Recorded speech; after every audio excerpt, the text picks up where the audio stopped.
యేస్కేలు గ్రంథము 36వ అధ్యాయము 26వ వచనం, నూతన హృదయము మీకు ఇచ్చేదను, నూతన స్వభావము మీకు కలుగు చేసేదను, రాతి గుండె తీసివేసి మాంసపు గుండెనిస్తున్నాను.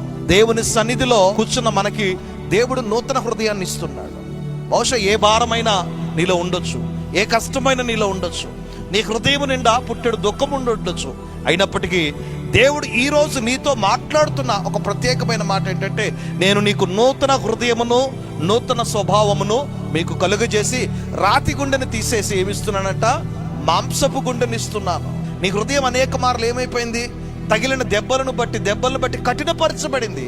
ఆ కఠినమైన హృదయాన్ని తీసివేసి నీకేమిస్తున్నాను, మాంసపు హృదయాన్ని దేవుడు ఇస్తున్నానని చెప్పేసి మరలా చెప్తున్నాడు. అందుకే మనం ఎలా సిద్ధపడాలి అంటే గనక, పాతవన్నీ మనలో నుంచి తీసివేసి నూతన స్వభావాన్ని నూతన హృదయాన్ని ధరించుకొని వాక్యము మన హృదయాల్లో శ్రేష్టముగా నాటుకొని ఇక మీదట ఫలించేవారిగా ఉండాలి.